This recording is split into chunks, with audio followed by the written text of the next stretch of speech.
आम्ही या ठिकाणी शाळेचं रंगकाम करू शकलो. रंगकाम झाल्याच्या नंतर आम्हाला बोलक्या भिंती बोलका वरांडा करायचा होता. म्हणजे खेड तालुक्यामध्ये आपण सगळ्यांना माहिती की माता बाल संगोपन ही जी संस्था आहे ही फक्त आदिवासी शाळांनाच फक्त रंगकाम किंवा हे करून देते.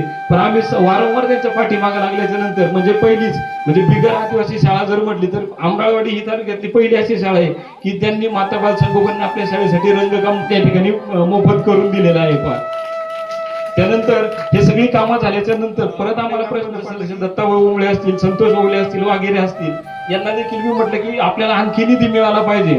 त्याचबरोबर आपल्या शाळेतल्या तिथे मॅडम जे आहेत यांच्या नंदनबाई म्हणजेच आताच्या पाबळ जिल्हा परिषद गटाच्या सदस्य सविताताई बागाटे या तिघा चौघांना म्हटलं की सगळ्यांनी प्रयत्न करा, कुणीही प्रयत्न करा, पण आम्हाला त्या ठिकाणी शाळेसाठी पैसे आम्हाला पाहिजेत आणि हट्टाने द्या, भांडून द्या, कसे द्या. आणि त्यांच्या माध्यमातून 3 लाख रुपये आपल्याला या ठिकाणी मिळाले. मग आपण त्या ठिकाणी बसलोय. हे समोरचे ब्लॉक असतील, बाहेरचे ब्लॉक असतील किंवा शौचालयाचं युनिट. आता ताई 24 तास आमच्याकडे शौचालयामध्ये पाणी आहे. एक छोटीशी मोटर बसवलेली आहे, वरती पण पाण्याची टाकी आम्ही बसवलेली. म्हणजे या भौतिक सुविधा आपला जो मुख्यमंत्री माझी शाळा सुंदर शाळेमध्ये नंबर आला तर त्यासाठी ह्या गोष्टी पूर्ण असणं, ह्या भौतिक सुविधा पूर्ण असतील. दादा दगडे असतील, शंकर शिंदे असतील की यांनी स्वतः अक्षरशः चाकणला जाऊन हे ध्वजाचे जे आपल्याला पोल वगैरे दिसत आहेत किंवा इथं उभं राहून ते सगळं काम त्यांनी करून घेतलं.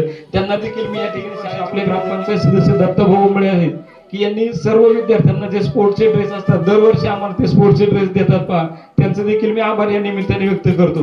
गेली 2 वर्ष जर पाहिलं तर आमच्या शाळेचे अध्यक्ष जे आहेत महेंद्र शिंदे हे स्वतः अंध आहेत, पण त्यांची शाळेविषयी जी तळमळ आहे की त्यांनी गेली 2 वर्ष मुलांना वर्षभर पुरतील इतक्या वया शाळेच्या सुरुवातीला पहिल्या दिवशी अगदी आम्हाला आणून देतात. पहा, त्यानंतर दत्ताभाऊ मुलांनी आम्हाला मुलांचा एकदा मोराची चिंचोलीला आम्ही सहल नेली होती. त्या सहलीसाठीचा जो बसचा खर्च आहे तो त्यांनी केला होता. पहा, आणि दरवर्षी आमच्याकडे वाडीमध्ये दशक्रिया समजा वर्षभर होत राहणं शाळेसाठी काही निधी जमतो तर सुरुवातीला आम्ही शालेय पोषण आहार शिजवण्यासाठी जे भांड्यांसाठी काही आम्हाला अनुदान येत नाही शासकीय स्तरावर, त्यासाठी आम्ही ते वापरलं. त्याचबरोबर गेल्या वर्षी आम्ही एक स्टीलची पालखी बनवली की ती आपली आषाढी वाजवणे यांनी देखील आम्हाला सुरुवातीला शाळेमध्ये फॅन नव्हते तर 2 फॅन त्यांनी दिले होते. त्याचबरोबर दरवर्षी आम्हाला ते शालेय विद्यार्थ्यांना ओळखपत्र देखील बनवून देतात. पहा, त्याचबरोबर आपल्या शाळेमध्ये वेगवेगळे जे वार्षिक उपक्रम सुरू आहेत त्यामध्ये सत्यसाई सेवा संघटना आणि बापूसाहेब दिंडी महाराज मंडळ की यांच्याकडून दरवेळी मुलांना खाऊ वाटप असतो. त्याचप्रमाणे ते या ठिकाणी बाल संस्कार वर्ग घेतात. त्याचबरोबर आपल्याला विद्यार्थ्यांना शाळेत बसण्यासाठी बेंच देखील त्यांनी दिलेत, त्यांचं देखील मी या निमित्ताने आभार मानतो. प्रिंटर त्याचबरोबर शालेय कपाट त्या निधीमधून आम्ही घेतली होती. पहा, त्यानंतर सांस्कृतिक कार्यक्रम दरवर्षी होतात. त्यामध्ये शाळा आत्ताची आपली आहे सगळी सौर शाळा आहे. पहा, आणि सौर ऊर्जा संच आम्ही त्यामधून घेतलेला आहे. त्याचबरोबर संगणक देखील त्यामधून घेतलाय. ग्रामपंचायतच्या माध्यमातून 2021 मध्ये माननीय सरपंच संभाजी आबा घारे त्यावेळी सरपंच होते. पहा, तर त्यांनी आम्हाला शाळेसाठी प्रत्येक म्हणजे दावडी आणि परिसरातील सर्व शाळांसाठी प्रत्येक शाळेला म्हणजे प्रत्येक शिक्षकांनी एक टॅब दिला होता. आपल्या शाळेत देखील 2 टॅब त्यांच्या माध्यमातून मिळाले होते. 2024-25 या आताच्या चालू वर्षामध्ये सरपंच पुष्पाताई होरे यांच्या माध्यमातून एक 14,000 रुपये आपल्याला शाळेसाठी मिळाले होते. त्यामध्ये आपण वरती करणे असतील, त्यानंतर आपल्या ऑफिसमध्ये जे साऊंड सिस्टीम ठेवण्यासाठीचं जे फर्निचर असेल ते फर्निचर, त्याचबरोबर लॅमिनेशनची मशीन देखील आम्ही यामध्ये घेतली होती. पहा, त्यानंतर आता अगदी मागच्या 15 ग्रामपंचायतच्या माध्यमातून आम्हाला 10 खुर्च्या मिळाल्यात. 3 डस्टबिन या ठिकाणी आम्हाला मिळाले. तर ग्रामपंचायतचं देखील मी कार्यक्रम जो आहे जरी शाळेला पुरस्कार जरी मिळालेला असला तरी म्हणजे असं नाहीये की हा एकट्या सरांनी किंवा एकट्या मॅडमनी किंवा प्रशासनाने असं कुणी केलेलं नाहीये. तर या ठिकाणी आमराळवाडीतील प्रत्येक घटकाचा हातभार या कामी आम्हाला लागला आणि खरोखर या निमित्ताने मी आमराळवाडी म्हणजे ग्रामस्थांसमोर देखील आणि इतरांच्या मान्यवरांसमोर देखील मी नतमस्तक होतो. जसं आपण म्हणतो की छत्री पावसाला थांबवू शकत नाही पण पावसामध्ये थांबण्याचं धैर्य मात्र ती देऊ शकते. आमच्या समोर आव्हानांचा डोंगर उभा होता पण संघर्ष करण्याची प्रेरणा मात्र आम्हाला ग्रामस्थांनी दिली आणि त्यामुळे मी ग्रामस्थांचं खरोखर मनपूर्वक धन्यवाद मानतो.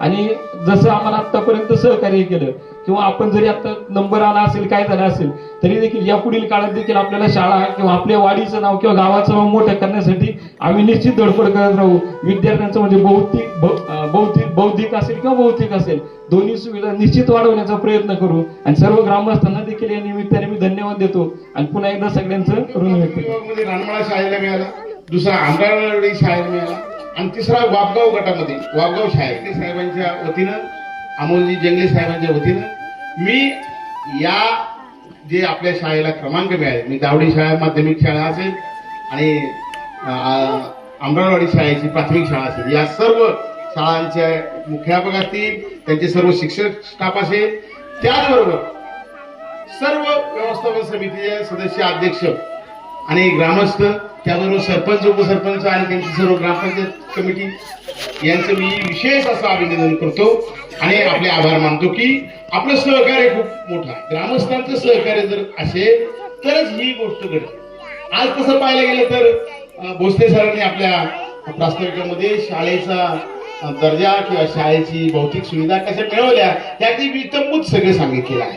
आणि हे सांगण्याचं त्यांनी जे कार्य केलं आपण सर्वजण मन लावून ऐकतो, कारण जो मन लावून काम करतो त्यांनी सांगितलेले विवेचन हे आपल्याला भावतं. याचं कारण त्यांनी घेतलेले कष्ट आहे आणि ते कष्ट भोसले सरांनी या ठिकाणी घेतले आणि त्यांना सहकारी शिक्षकांच्या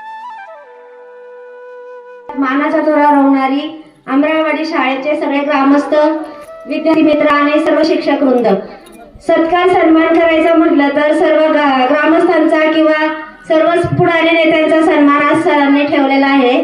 त्याबद्दल सरांचं मी खूप खूप आभार मानते. परंतु सत्कार जर ठेवायचा म्हटलं तर शिक्षक आणि मुलांचं ठेवलं पाहिजे, ह्या मताशी मी सहमत आहे. कारण त्यांनी जे कष्ट केलेले आहे त्या कष्टाचं चीज आज या ठिकाणी झालेलं दिसतंय. म्हणून मी पुन्हा एकदा शिक्षकांचं आणि सर्व ग्रामस्थ किंवा विद्यार्थी मित्रांचं पुन्हा एकदा स्वागत करते. आणि आपली मुख्यमंत्री माझी शाळा, सुंदर शाळा या उपक्रमांतर्गत किंवा अभियानांतर्गत 23-24 सालचे जे दीपक केसरकर शिक्षण मंत्री झाले किंवा एकनाथ शिंदे साहेब असतील, यांनी जो हा अभियानाचा उपक्रम राबवला त्याबद्दल मी या दोघांचेही खूप खूप आभार मानते. कारण या अभियानामुळे जे जिल्हा परिषद शाळा आहेत त्या शाळांना एक बौद्धिक किंवा भौतिक विकासाचा एक मार्ग शाळेचं कौतुक केलं. आमच्याकडे गाडी कमी आहे, माझ्या तर घरी गाड्याच नाही, त्याच्यामुळे मला संतोष भाऊ याबद्दल जास्त माहीत नाही. पण मी एक सांगू शकते की शिवराटीत 2 बैल चांगले असेल तर तो गाडा निशाणापर्यंत जातो.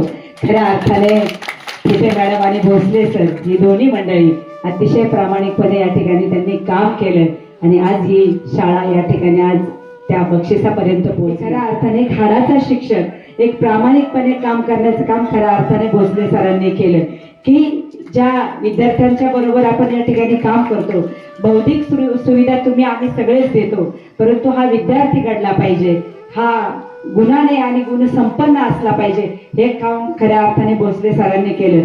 आणि थिटे मॅडमच्या बाबतीत तर मी काय सांगू, तुम्हाला त्यांचे आजसासरे शिक्षक, त्यांचे सासरे शिक्षक, त्यांचे पती शिक्षक, त्यांचे नंदनवर शिक्षक, त्यामुळे शिक्षक काय असतो हे थिटे मॅडमला चांगलं माहीत आहे. त्याच्यामुळे त्यांच्या हाडात शिक्षकांचं काम काय आहे हे त्यांनी या ठिकाणी रुजवलं आणि दोघांनी पण चांगल्या प्रकारे काम केलं. मी पानसरे ताईंना आत येतानाच सांगितलं की शाळेत आत येतानाच एक मांगल्याचं वातावरण तयार होतं, एक मांगल्य वाटतं की अतिशय सुंदर शाळा आणि म्हणून या शाळेला या ठिकाणी एवढं चांगलं बक्षीस मिळालं. खरं पाहिलं तर एवढ्या उंचीवर जाते हे स्त्रिय, तुमची सुद्धा शाबासकीची थाप या शिक्षकांच्या पाठीवर नक्कीच असेल, त्याशिवाय हे शिक्षक एवढं काम करू शकत नाही. मला माहिती आहे या दोन्ही शिक्षकांना मी मनापासून सांगते की तुम्ही कोणतीही गोष्ट तुमच्या संसारासाठी मागितली नाही, तुम्ही या तुमच्या लेकरांसाठी मागितली, या ग्रामस्थांना विनंती केली. हे पुण्य तुम्हा दोघांनाही नक्की भविष्यात कुठे ना कुठे उभं राहिल्याशिवाय राहणार नाही. अतिशय चांगलं काम आहे. तुमची मुलं सुद्धा खूप गोड आहे. आल्या आल्या मी पाहिलं मुलं किती फ्रेश आहे. ग्रामस्थांचा उत्साह पाहिला. खूप दिवसांनी आमच्या वराठीनंतर मला ढोल पाहायला मिळाला, कारण आता ढोलच बंद झालाय, कुठं ढोल नाही. आणि एवढ्या अमराळवाडीच्या ग्रामस्थांनी ढोल आणि ताशात आमचं या ठिकाणी स्वागत केलं आणि आम्हाला या ठिकाणी पाचारण केलं. खरं पाहिलं तर ताई भजनी मंडळ बऱ्याचशा वेळा कुठे लक्ष देत नाही, ते त्यांचं भजन आणि त्यांचे ते मंदिर हेच असतं. पण हे भजनी मंडळाचं मला एवढं कौतुक वाटलं की खऱ्या अर्थाने त्यांनी शाळेसाठी सुद्धा 5,000 रुपयाचं या ठिकाणी योगदान दिलं. म्हणजे भजनी मंडळ सुद्धा खऱ्या अर्थाने एक सात्विक भजनी मंडळ आहे. एक चांगलं काम ते या ठिकाणी करतात आणि आपले जे भविष्य पिढी घडवणार आहे मॅडम असतील, तुमच्या दोघांचं मनपूर्वक माझ्या शिरूर तालुक्याच्या वतीने खूप खूप आभार व्यक्त करते. असं यश या ठिकाणी आम्ही मिळवलेलं आहे. लहरों से डरकर नौका पार नहीं होती, कोशिश करने वाले की कभी हार नहीं होती, हेच यामधून आम्हाला या सांग- अमराळवाडीच्या जिल्हा परिषद शाळेला मुख्यमंत्री माझी शाळा शाळा टप्पा क्रमांक 2 अभियानामध्ये भाग घेतला आणि आपल्या सर्व अमराळवाडी ग्रामस्थांच्या सहकार्याने आणि माझ्या आदरणीय भोसले सर असतील, धुमाळ मॅडम असतील, गायकवाड मॅडम असतील, गायकवाड ठिगे मॅडम असतील, यांच्या खऱ्या कष्टाचं चीज या ठिकाणी झालं आणि हा कार्यक्रमाचं आयोजन करण्याचं भाग्य आपणा सर्वांना या ठिकाणी मिळालं.